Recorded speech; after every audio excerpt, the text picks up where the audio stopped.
Welcome to OZChris versus DC Comics for week 1 of August, here with reviews of DCEASED number 4, The Green Lantern number 10, and Justice League number 29. So starting off with DCEASED, written by Tom Taylor, art by art by Trevor Hairsine, coloring by Rain Burrito. The cover, I got the variant cover, which is by Tazia MS. It's definitely not by Matina. I know Matina's art is very distinct. So Tazia MS, who... horror variant, Final Fantasy. See, I actually got this one this time. So Captain Atom has fallen to the infected. He's infected by the Atom. He never realized that Atom became infected when he was searching for a way to stop the infection. So the Atom was infected, tearing all the cells within Captain Atom, turning him infected as well, and also turning him into a ticking time bomb. So, the remaining heroes all decide to regroup everyone, hero or villain, to help deal with DCEASED. So, all of them are called to Metropolis, to the Daily Planet, as Superman goes to search for the Flashes, who are smart enough to go into hiding, because it would be so bad if any of the Flashes were to get infected, because, you know, they're speedsters. The infection would increase like dramatically if Speedster was infected, so the infection would spread even at a quicker rate. So everyone is regrouping as an infected Giganta attacks Metropolis. They deal with her, but then they discover what's happened to Captain Atom, and Superman and Wonder Woman go to deal with him. So, story, I'm going to give this a 3.5 out of 5, above average, close to good. I really liked what was in this issue.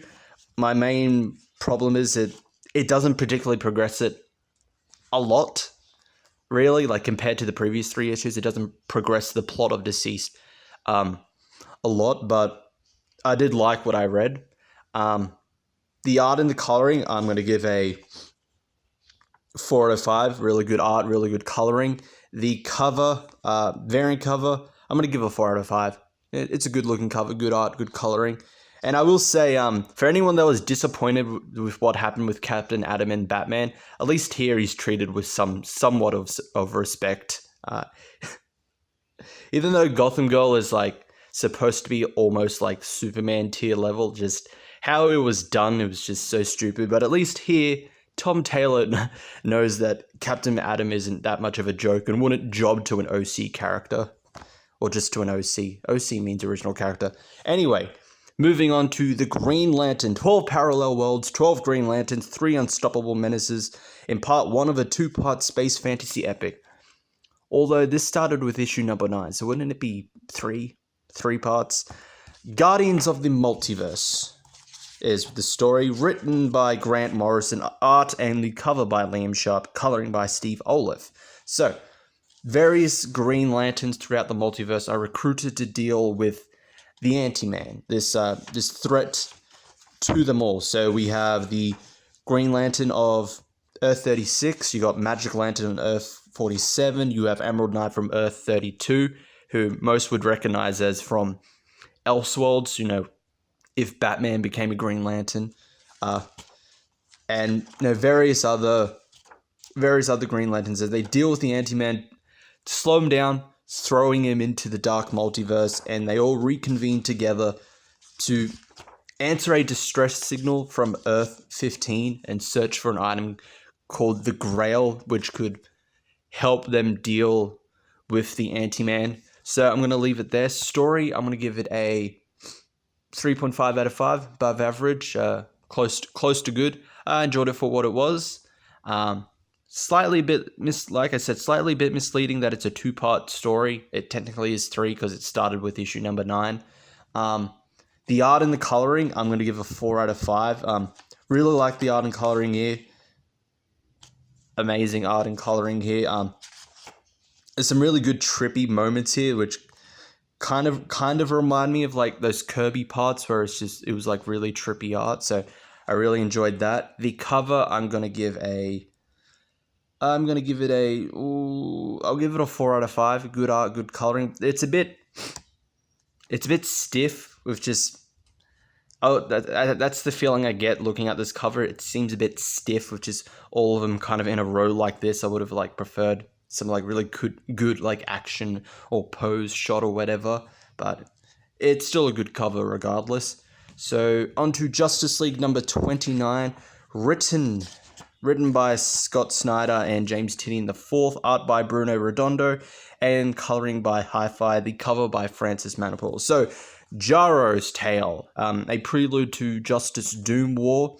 Jarro has successfully located and infiltrated the Legion of Doom's hideout. As throughout this issue, we are given a recap of not only Starro's life, but a recap of the entirety of what Snyder, Tynion, and the team have been building up since Dark Knight's Metal and No Justice. So pretty much, it really is just this is a recap issue. So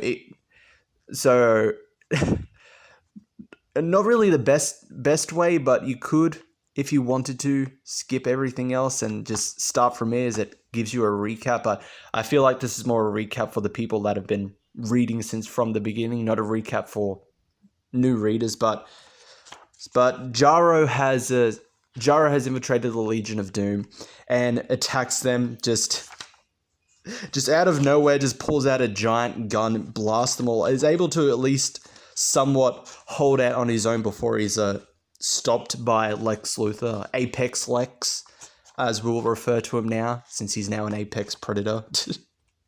But the Justice League arrived to save Jarro, but Jarro, seeing what their future is going to be, they're not going to win, they're going to lose, decides to become the Conqueror. But there's a twist here. What's actually happening is Jarro's showing them. Jarro's trying to kind of save them by showing them this vision, by controlling them. As Batman says, he was going to take them to his world to hide them. To prevent this future where they lose to Doom. And we'll leave the story there. So story, I'm going to give it a 4 out of 5. It's really good. A good tale of Jarro. I've been really enjoying Jarro. Jarro is such a fun character. Fun character in a story which is supposed to be serious. He is a nice addition to Justice League. And I just absolutely love him dressed as Robin, thinking is like, I'm Robin, Batman's my dad. I'm a really good Robin. It is fun. And this was a good recap of the entire events as it leads up to the conclusion, which is Justice Doom War. The art and the coloring, I'm going to give a 4 out of 5. Really good art, really good coloring. The cover, I'm going to give a 4 out of 5 as well. Really good art, really good covering. Definitely at least one of Manapul's best when he's at his best. And sometimes he's a miss, but majority of the times he's good, and this is a good one. And that is it for these reviews. Thank you all for watching. If you're new to the channel, leave a like, subscribe, hit the notification bell, all of that stuff, and I will see you all next time.